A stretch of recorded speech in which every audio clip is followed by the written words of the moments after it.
Features. Let's check sound. Real quick, I will check it on my own page for myself. 'Cause I can.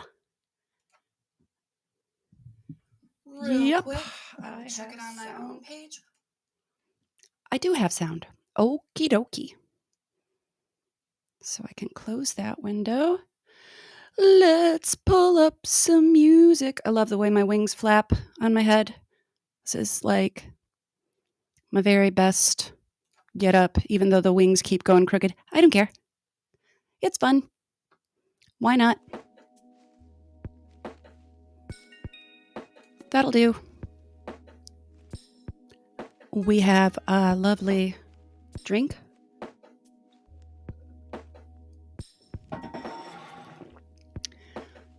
Today's story will be How All Things Began by E.M. Wilmont-Buxton. The books are now moving into the Norse Myths and Legends. We're still reading from Grandpa's collection of the young folks' shelf of books. So, I hope you all enjoy.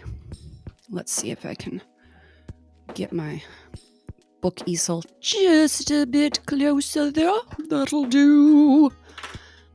My clips are being a bit obnoxious and they're not really staying, so I might struggle with keeping my book in place a little bit today. I hope you'll bear with me if I have to make some small adjustments as we go.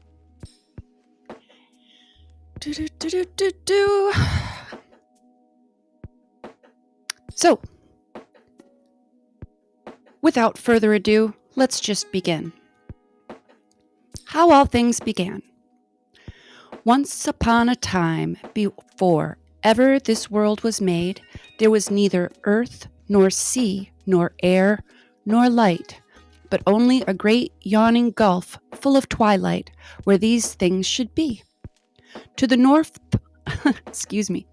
to the north of this gulf lay the home of mist, a dark and dreary land, out of which flowed a river of water from a spring that never ran dry. As the water in its onward course met the bitter blasts of wind from the yawning gulf, it hardened into great blocks of ice, which rolled far down into the abyss with a thunderous roar and piled one on another until they formed mountains of glistening ice. South of this gulf lay the home of fire, a land of burning heat, guarded by a giant with a flaming sword, which, as he flashed it to and fro before the entrance, sent forth showers of sparks, and these sparks fell upon the ice blocks and partly melted them, so that they sent up clouds of steam. And these again were frozen into hoarfrost, which filled all the space left in the midst of the mountains of ice. Then one day, when the gulf was full to the very top, this great mass of frosty rime, warmed by the flame from the home of fire, and frozen by the cold airs from the home of mist, came to life and became the giant Ymir, with a living, moving body and cruel heart. Hey, London! Hola, happy Sunday! Now there was as yet no tree, nor grass, nor anything that would serve for food in this gloomy abyss. But when the giant Ymir began to grope around for something to satisfy his hunger, he heard a sound as of some animal chewing the cud. And there, among the ice hills, he saw a gigantic cow, from whose udder flowed 4 great streams of milk. And with this, his craving was easily stilled. But the cow was hungry also, and began to lick the salt off the block of ice by which she was surrounded. And presently, as she went on licking with her strong, rough tongue, a head of hair pushed itself through the melting ice.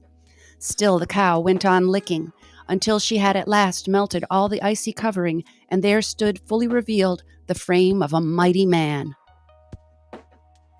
Ymir looked with eyes of hatred at this being, born of snow and ice, for somehow he knew that his heart was warm and kind, and that he and his sons would always be the enemies of the evil race of the frost giants. So indeed it came to pass, For from the sons of Ymir came a race of giants whose pleasure was to work evil on the earth, and from the sons of the Iceman sprang the race of the gods, chief of whom was Odin, father of all things that ever were made. And Odin and his brothers began at once to war against the wicked frost giants, and most of all against the cold-hearted Ymir, whom in the end they slew. Now, when, after a hard fight, the giant Ymir was slain, such a river of blood flowed forth from his wounds that it drowned all the rest of the frost giants, save one, who escaped in a boat with only his wife on board and sailed away to the edge of the world. And from him sprang all the race of frost giants, who at every opportunity issued from their land of twilight and desolation to harm the gods in their abode of bliss. Now when the giants had been thus driven out, All-Father Odin set to work with his brothers to make the earth, the sea, and the sky. These they fashioned from the great body of the giant Ymir.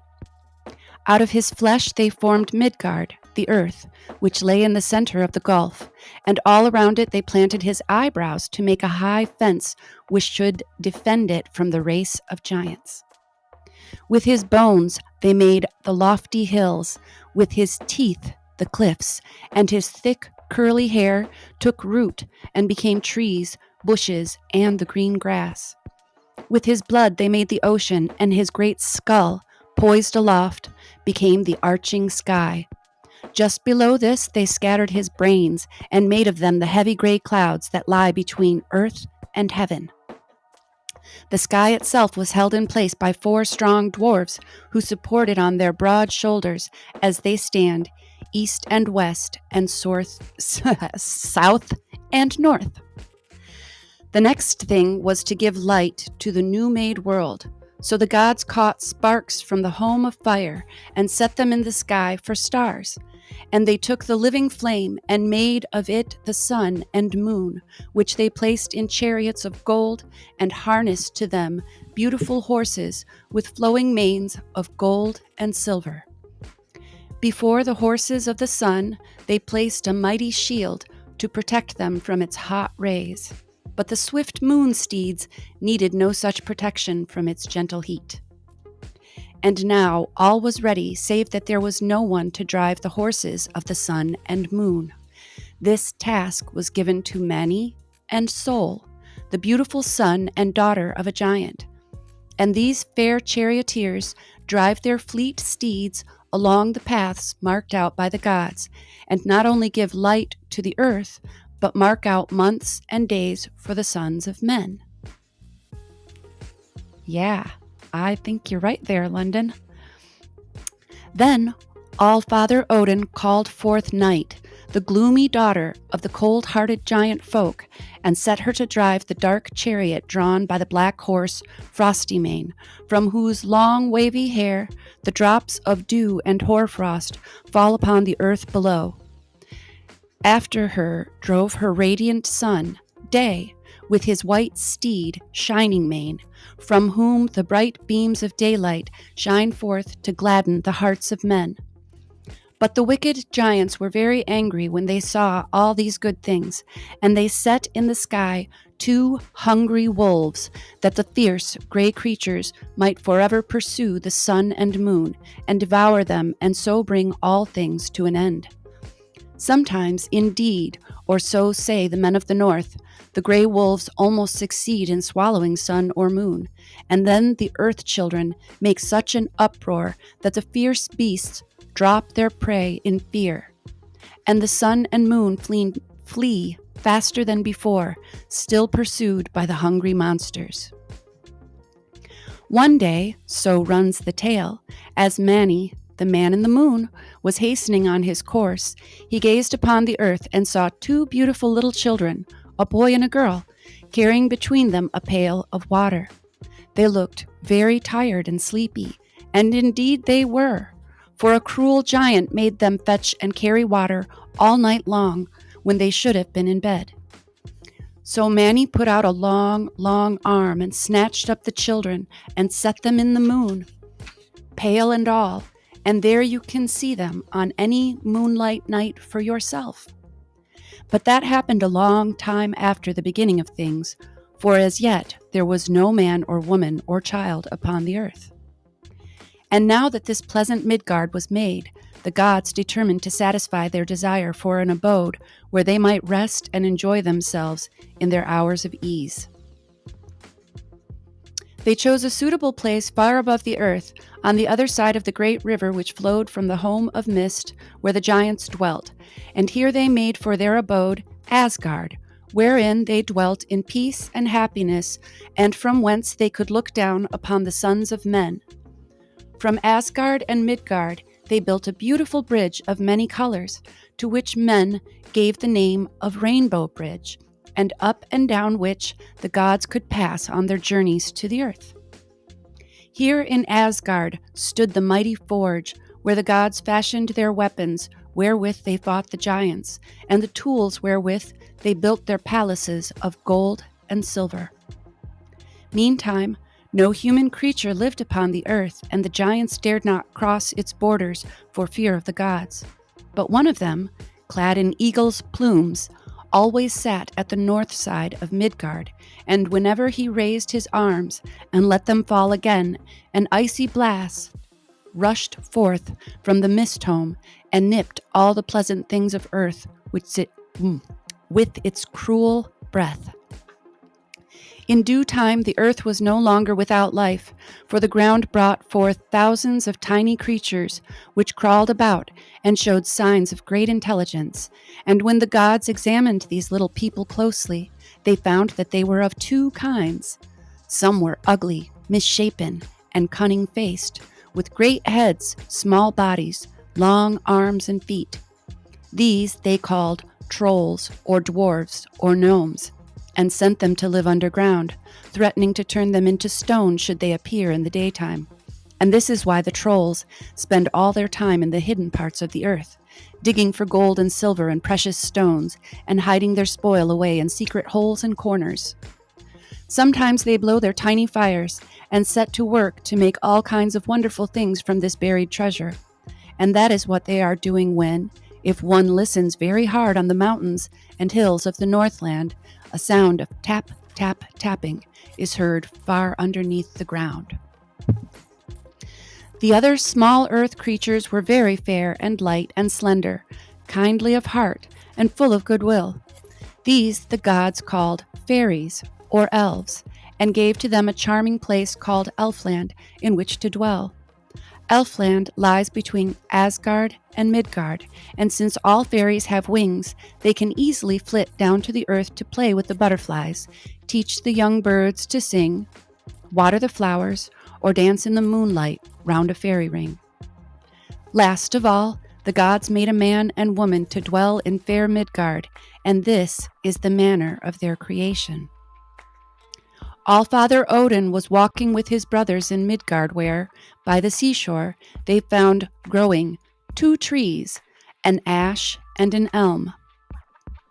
Odin took these trees and breathed on them, whereupon a wonderful transformation took place.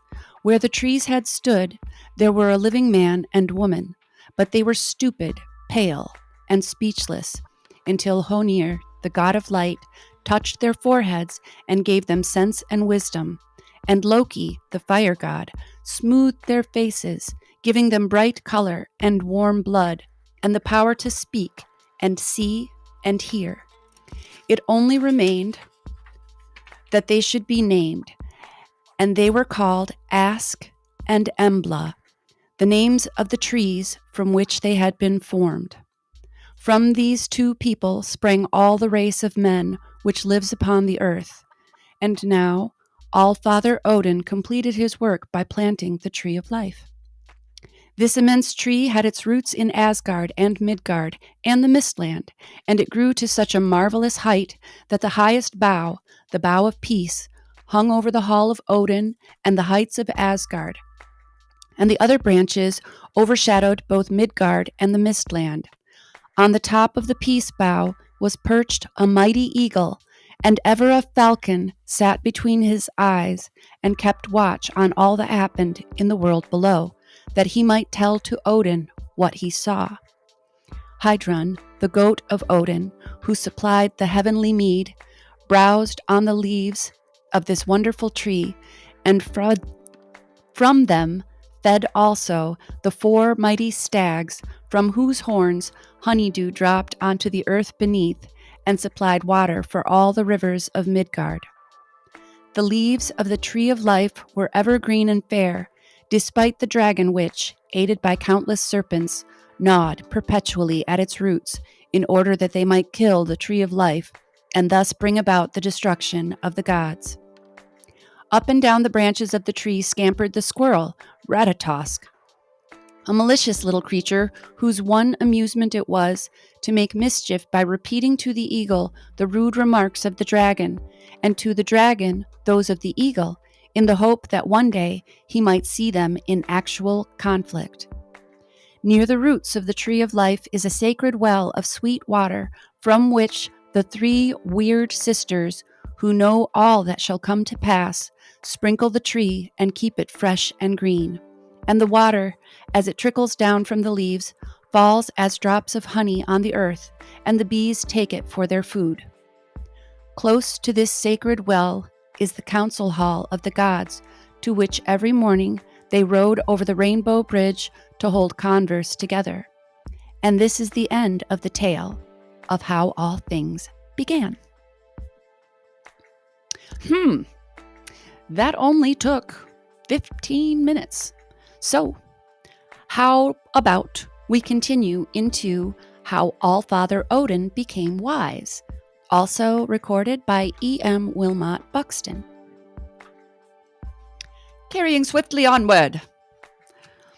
On the highest hill of Asgard, upon a great chair, sat All-Father Odin, watching from thence all that was happening on and above and under the earth.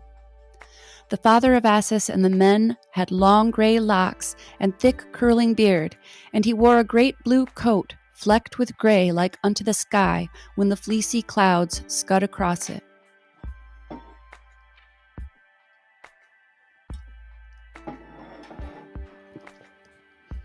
In his hand he carried a spear so sacred that, if anyone swore an oath upon its point, that oath could never be broken. On his head he wore, when sitting upon his watchtower throne, a helmet shaped like an eagle, but when he wandered, as he loved to do, about the earth, he wore a large, broad-brimmed hat drawn low over his forehead. Perched on his broad shoulders sat 2 inky black ravens, Hugin and Munin, whom every morning he sent to wing their flight about the world to see what was going on.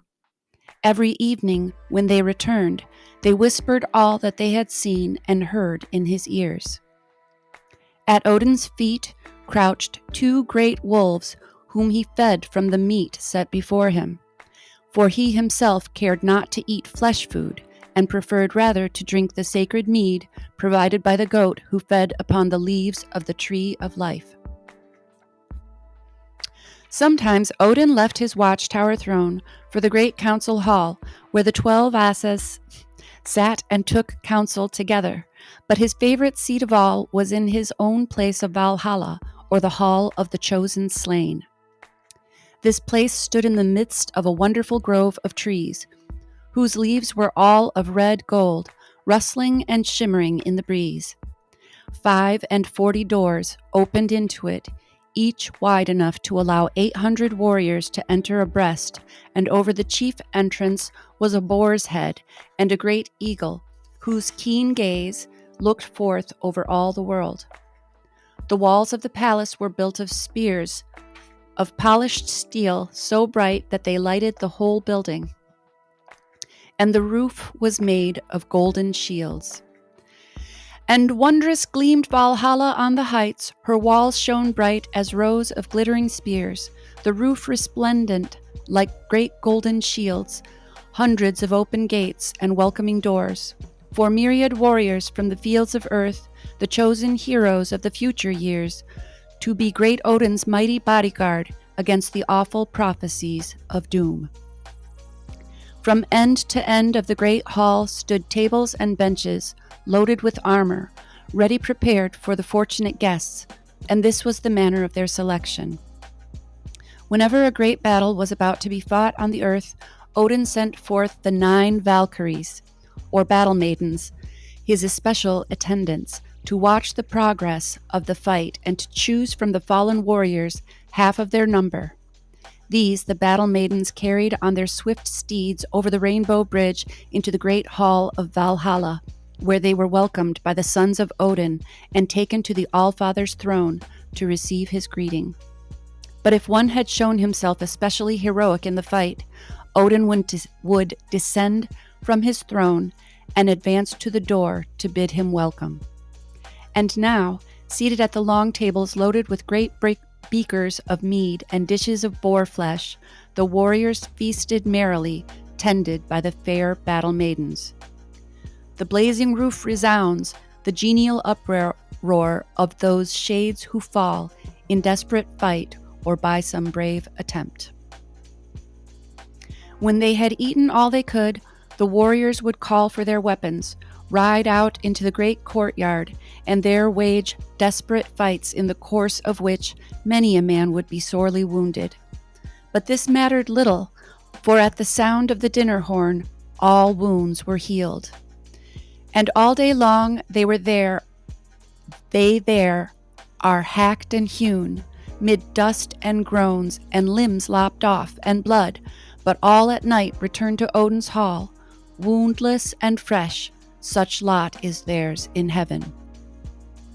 These warriors were Odin's special joy and delight, and he was never weary of watching them at feast or in the combat.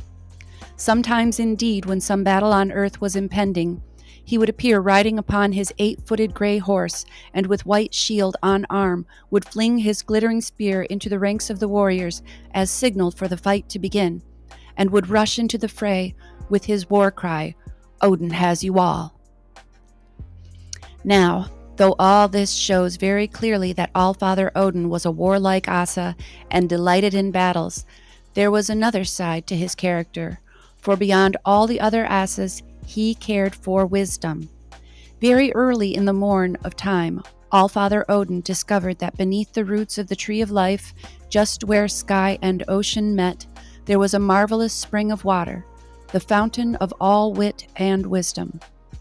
Looking into its crystal depths, all that was going to happen in the future was revealed, and anyone drinking of it received the gifts of wisdom, knowledge, and right judgment about all things. Now this spring was guarded by the giant Mimir, who prided himself on being wiser than any other giants or Asas could be, for he alone had the right to draw water from the well, and every morning, dipping his glittering horn therein, he drank a long draught, and with every draught he grew wiser, till he knew everything that was past and present and is to come.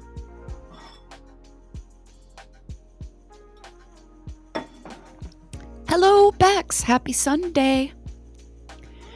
When Odin became aware of the marvelous properties of the spring, he was eager to drink of it, for, said he, "It is not fitting that a giant should know more than the father of all Asas and men."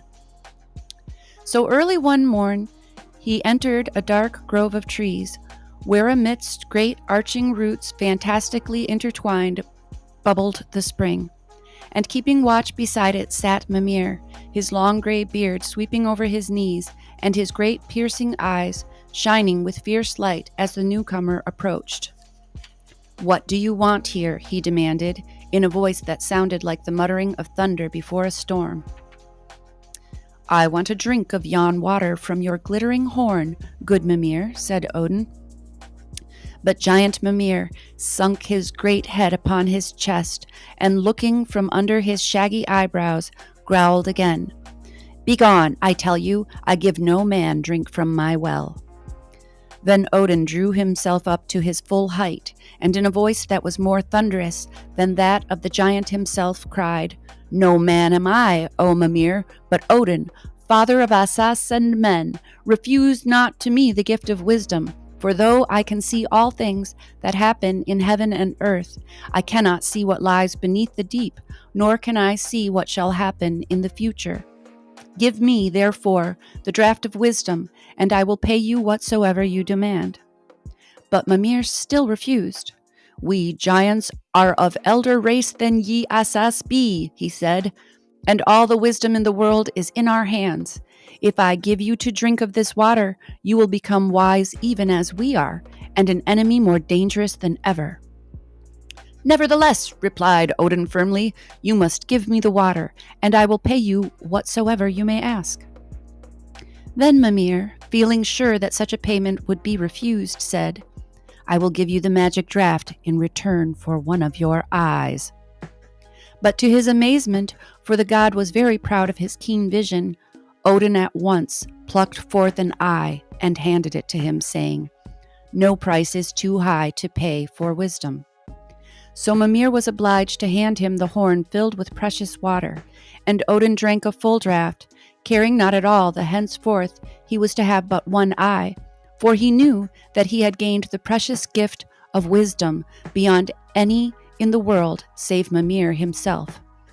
Meantime, Mimir dropped the eye of the Asa into the well, where it shines bright as the moon reflected in still waters, and he bade Odin, saying heavily, This day is the beginning of trouble betwixt your race and mine. Hi, Alkimos. So next is the story of the Apples of Youth,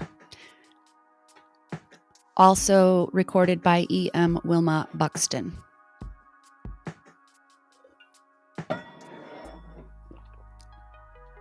Sweetest of all the Asa folk was Idun, the fair young goddess of springtime and youth, and dearly loved was she by the other Asas, both for herself and for her magic apples. Fast locked in a golden casket were her apples, ripe and sweet and rosy. And each day at dawn, Idun came to the table where the gods sat and feasted together, and gave those who wished a taste of the fruit. And it came to pass that everyone who ate the magic fruit grew fresh and young again, however old and weary he had been before. For even the gods of Asgard grew old and weary sometimes, and then nothing would make them young again but the apples of youth. So Idun treasured the fruit with the greatest care, and never let it out of her charge for a moment. And however many she took out of her casket, wherewith to feed the gods, there always remained just the same number as before. Bright Iduna, maid immortal, standing at Valhalla's portal, in her casket has rich store of rare apples gilded o'er. Those rare apples, not of earth, to aging Asas give new birth. It was only to be expected, of course, that the fame of this magic fruit should spread, and as nobody liked to grow old, many of the giants, as well as the little dwarf people, used to come to the gates of Asgard and begged that Idun would give them a taste of her apples. But this, though they offered her the richest gifts they could think of, she never would do. Now one day it so fell out that Odin grew weary of watching his heroes feast and fight in Valhalla, and determined to go forth and seek an adventure elsewhere. So he called for his brother Honir, the clear-eyed Asa who first gave hope to the heart of man, and Loki, the mischievous fellow, who yet by reason of his fun and gaiety was no bad traveling companion, and bade them accompany him on a journey. Speeding over the Rainbow Bridge, they came down to the world below, and presently found themselves in a desolate region of mountain and moorland, through which they wandered for a long, long time, without coming across any kind of human habitation. At length, grown weary and very hungry, they began to look about for food, and presently saw to their great joy a herd of oxen feeding upon the mountainside. It took no long time to kill a fine bull and to kindle an immense fire, after which the Asas hung up the animal to roast, and sat down to wait till it was done. Excuse me. But though the fire flamed bravely over the logs, it made no difference whatever to the meat, which remained raw and cold.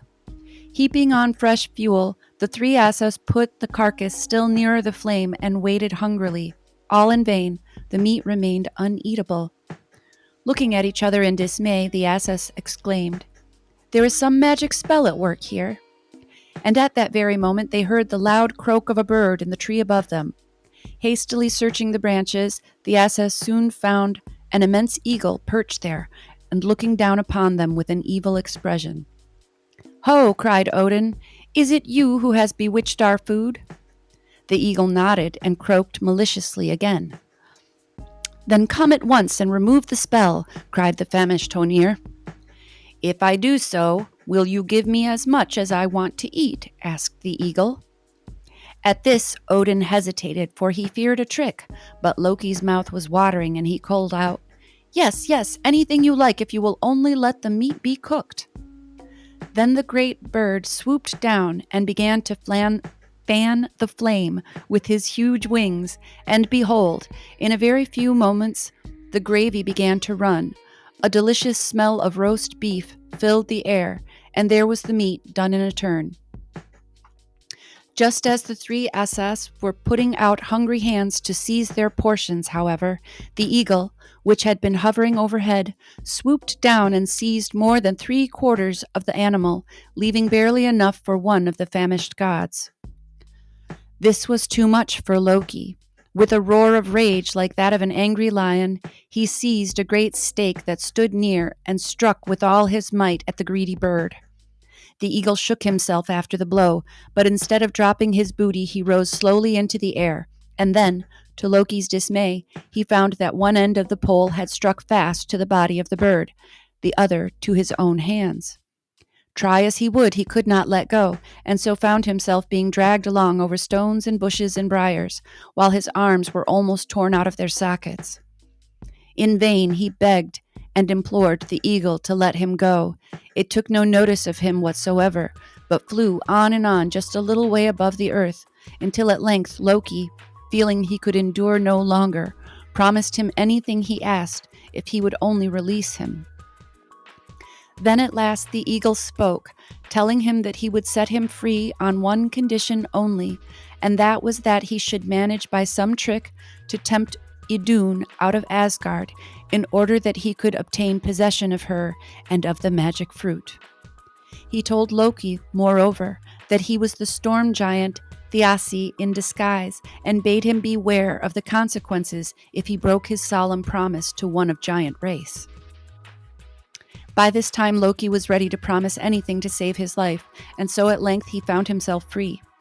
Bruised and torn, he made his way back to Odin and Honir, by whom he was closely questioned concerning his adventures. But Loki hesitated to depart from the truth, and knowing that it would not do to tell what he had promised, he answered glibly that the eagle had captured him in mistake for someone else, and that when he found out it was Red Loki himself, he had set himself free, with many expressions of sorrow for his anger. So the three Asas returned to Asgard, and from that moment Loki did not cease to plot and plan the means by which he could entice Idun outside the gates. And indeed, this was no easy matter, for the apples of youth were so precious to the gods that Idun was well guarded by night and day. Sometimes, however, even the Asas were off their guard, and that was the opportunity for Loki. Strolling one day through the groves of Asgard, Loki found the beautiful maiden all alone in a sunny corner, playing at ball with her golden fruit. "Aha!" cried he, approaching gently so as not to startle her. "What a fair game thou playest here, maiden!" But Idun only smiled at him happily and went on tossing her apples. Then Loki pulled a long face and came nearer and said, "Till this day, fair Idun, I had said that nowhere in the wide world grew apples like thine, but now have I found a tree whereon the fruit is of a finer gold, and of greater size than these, and a taste of it needs not be renewed again, but makes one young forevermore." Then Idun stopped playing, and her blue eyes grew dark and stormy, for she could not bear to think that her apples would no longer be the joy and delight of the Asas. But then she remembered Loki's deceitful ways and said, "I believe thee not. This is one of thy tricks, Red Loki." "Ho, you think so, do you?" said the crafty one. "Then come and see them for yourself, and bring your own to compare with them." "Are they nearby?" asked Idun, rising doubtfully to her feet and still holding fast to the casket of fruit. "Only a little way off," replied Loki, and taking hold of her hand, he drew her outside the thicket. On and on they went, and when she asked where they were going, he always replied that the grove where the apples grew was just a little further than he had thought. At length, without noticing that she had passed the boundaries, Idun stood outside the walls of Asgard on a dreary region of barren heath, and then she at last began to suspect mischief. "Where am I?" she cried. "Oh, where, oh Loki, are the golden apples?" But she only heard the jeering "ha ha ha" of the Asa as he returned to Asgard, and that was soon lost in the whir of wings as a mighty eagle, swooping down upon her, fixed his talons in her girdle and rose with her into the air. And this, of course, was Thiassi the storm giant, who had been on the watch for her all the time, and who now carried her off, casket and all, to the bleak and desolate abode over which he ruled. Well had it been said that Loki was at the bottom of all the misfortunes that ever befell in Asgard, and never until the end of all things would he work so dire a mischief again. Poor Idun grew pale and thin and sad in her captivity, but she would not purchase freedom with a taste of the apples of youth, although the storm giant coaxed and begged and threatened by turns. For a time the Asas took little notice of her absence, for they thought she was amusing herself somewhere in the sunny groves of Asgard and had forgotten her daily visit. Then they began to feel old and weary, and at first scarcely knew what was wrong. Glancing at each other, they saw, with startled eyes, wrinkles and lines and gray hairs where these things were not wont to be. Their youth and beauty were disappearing, and then they suddenly awoke to the need of a thorough search for the missing Idun. And when she could nowhere be found, All-Father Odin, mindful of former tricks, sent for Red Loki and began very closely to question him.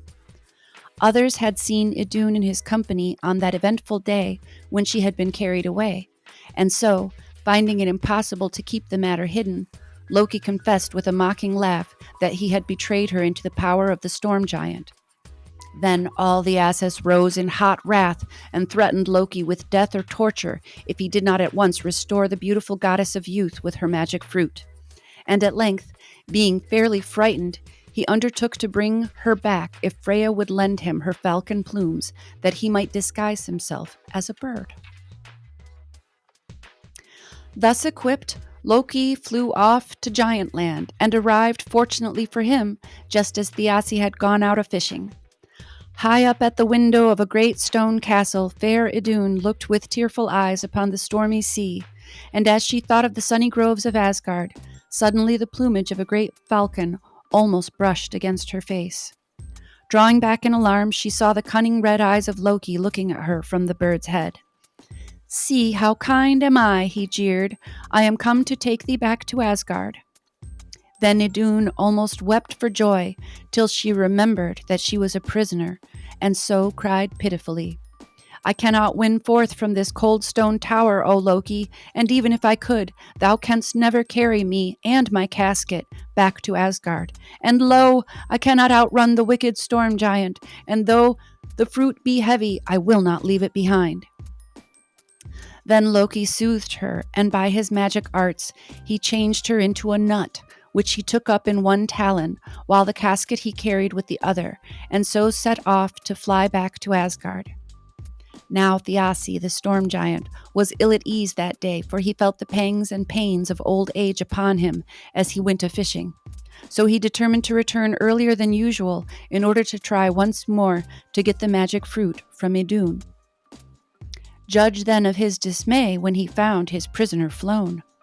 Hastily transforming himself into an eagle, Thiassi began to scour the regions of the air, looking everywhere for the maiden, and before long he noted the steady flight of a falcon toward the walls of Asgard. Sweeping toward him through the air, the keen eyes of the eagle saw the gleam of a golden casket in his talons, and he knew that it was an Asa who had come to the rescue of Idun. And now it seemed that Loki would be hard put to it to reach Asgard before he was overtaken.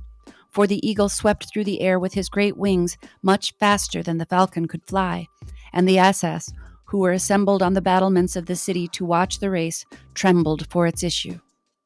Then some of them remembered how once before they had played a trick upon the pursuer in a similar conflict, and they collected pine shavings in great abundance and piled them on the walls and stood ready to fire them when the moment came. On flew Loki, hard beset, and close behind him came, with steady rush, the mighty eagle, Thiassi. He was almost upon his prey as they neared the walls, But Loki made a last violent effort, which was successful, and he fell exhausted into the midst of the Asas.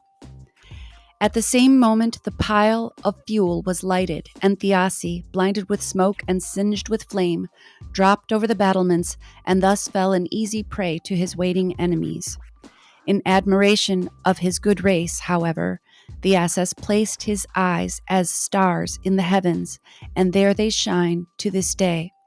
So the apples of youth returned to Asgard, and all the Asas hastened to eat of them and become young and beautiful again. And fair Idun once more resumed her shape, and never again was tricked by wicked Loki, but played with her magic fruit in the golden groves of Asgard till the end of all things. And this is how the apples of youth were once very nearly lost to Asgard. I've been going 45 minutes. Yeah, I'm thinking the apple is the eye. This all explains it very, very well. And this is where, before I was mentioning that these things are all echoed by so many of the great authors like Tolkien. You know, there's the two great trees where the land, in the land where the elves dwell. I don't remember what they call them, but one is silver and one is gold, I believe. I'd have to look it up, read it again. I'm not gonna. So, the next tale is only a few pages, so I will read it also, and then I will conclude. The next tale in order is how the Fenris wolf was chained. And then we'll be done for today. Fair as were the meads of Asgard, we have seen that the Asa folk were fond of wandering far afield in other regions. Most restless of all was Red Loki, that cunning fellow who was always bringing trouble upon himself or upon his kindred, and because he loved evil, he would often betake himself to the gloomy halls of Giantland and mingle with the wicked folk of that region. Now one day he met a hideous giantess named Angerboda. This creature had a heart of ice, and because he loved ugliness and evil, she had a great attraction for him. And in the end, he married her, and they lived together in a horrible cave in Giantland.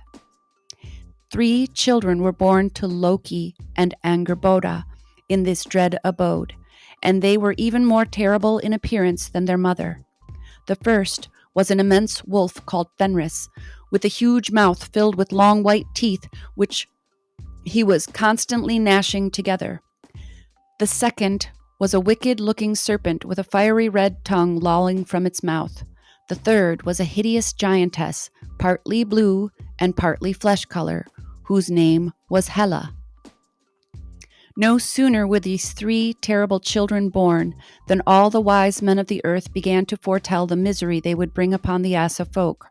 In vain did Loki try to keep them hidden within the cave wherein their mother dwelt.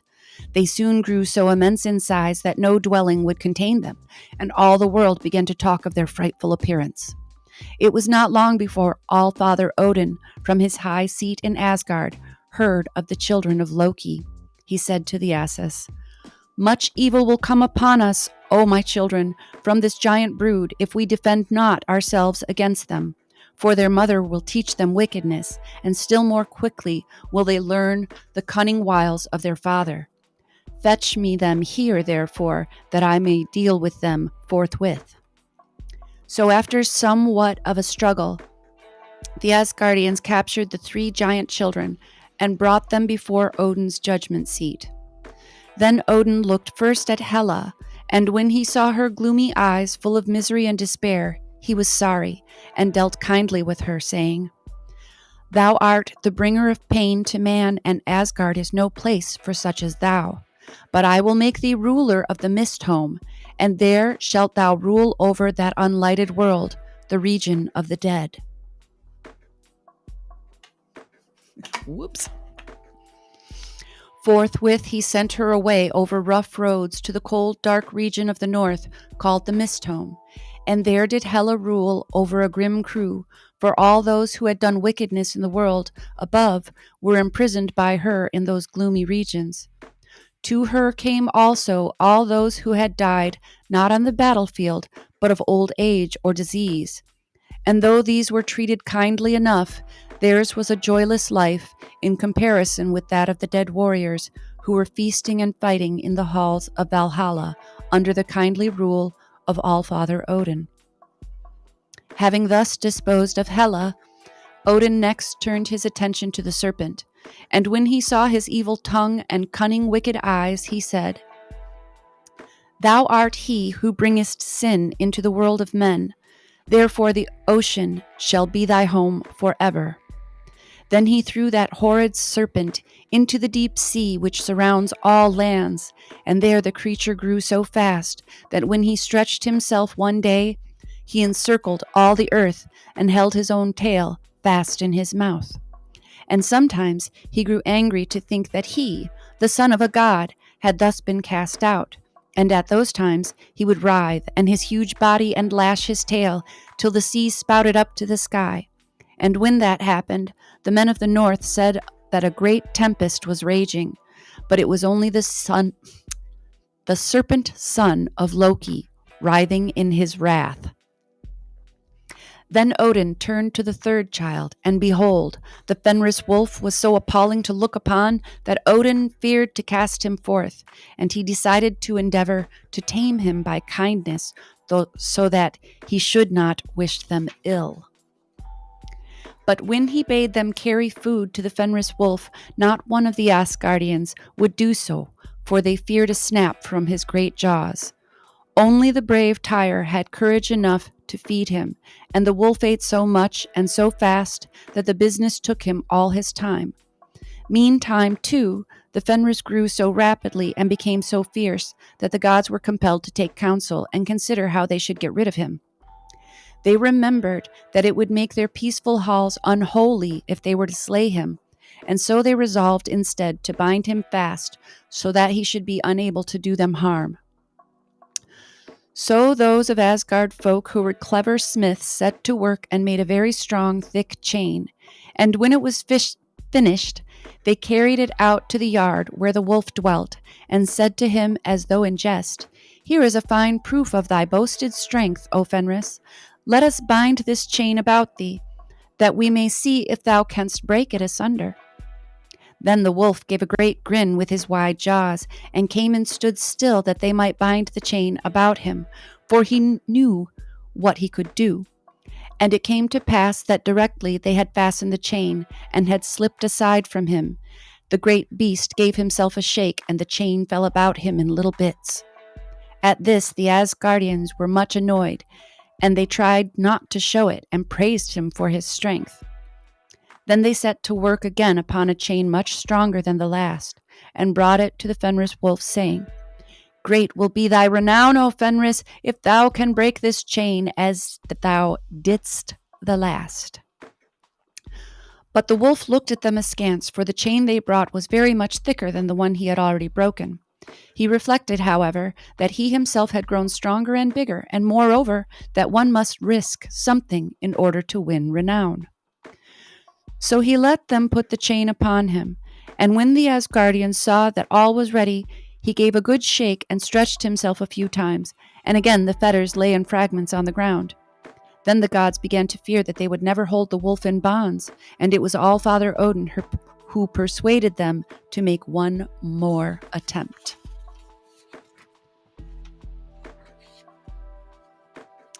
So they sent a messenger to Dwarfland, bidding him to ask the little men to make a chain which nothing could possibly destroy.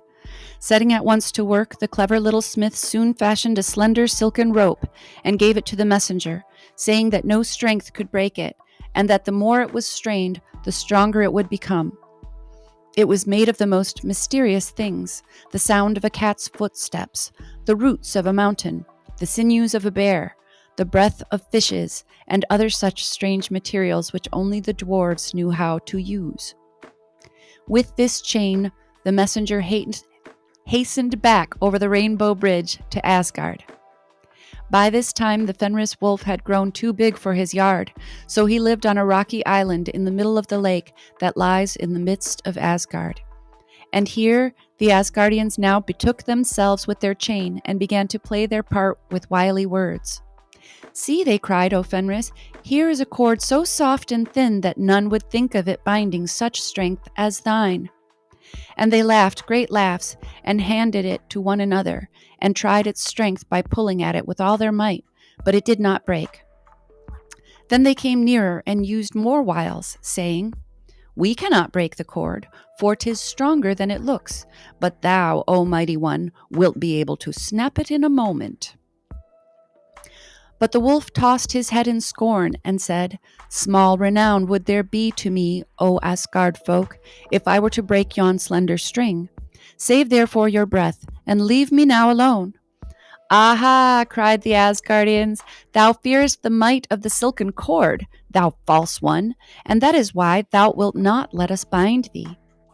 "Not I," said the Fenris wolf, growing rather suspicious, "but if it is made with craft and guile, it shall never come near my feet." "But," said the Asgards, "thou wilt surely be able to break this silken cord with ease, since thou hast already broken the great iron fetters." To this the wolf made no answer, pretending not to hear. "Come," they said again, "why shouldst thou fear? For even if thou couldst not break the cord, we would immediately let thee free again. To refuse is a coward's piece of work." Then the wolf gnashed his teeth at them in anger and said, "Well, I know you, Asgardians, for if you bind me so fast that I cannot get loose, you will skulk away, and it will be long before I can get any help from you, and therefore am I loath to let this band be laid upon me." But still they continued to persuade him and to twit him with cowardice, until at length the Fenris wolf began with a sullen growl. "Have it your way then, but as a pledge that this is done without deceit, let one of you lay his hand in my mouth while you are binding me, and afterwards while I try to break the bonds." Then the Asa folk looked at one another in dismay, for they knew very well what this would mean, and while they consulted together, the wolf stood gnashing his teeth at them with a horrid grin. At length Tyr the Brave hesitated no longer. Boldly he stalked up to the wolf and thrust his arm into his enormous mouth, bidding the Asgardians bind fast the beast. Scarce had they done so when the wolf began to strain and pull, but the more he did so, the tighter and stiffer the rope became. The gods shouted and laughed with glee when they saw how all his efforts were in vain, but Tyr did not join them in their mirth, for the wolf in his rage snapped his great teeth together and bit off his hand at the wrist. Now, when the Asgardians discovered that the animal was fast bound, they took the chain which was fixed to the rope and drew it through a huge rock and fastened this rope deep down in the earth so that it could never be moved. And this they fastened to another great rock, which was driven still deeper into the ground.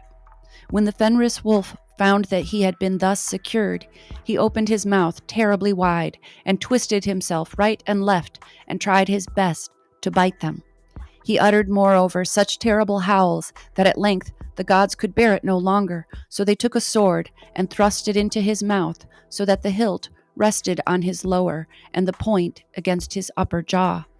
And there he was, doomed to remain until the end of all things shall come, when he, freed from the chain, shall range the earth. And that is where we will leave our tales for today. When we begin again, we will go into the tale of how the pride of Thor was brought low.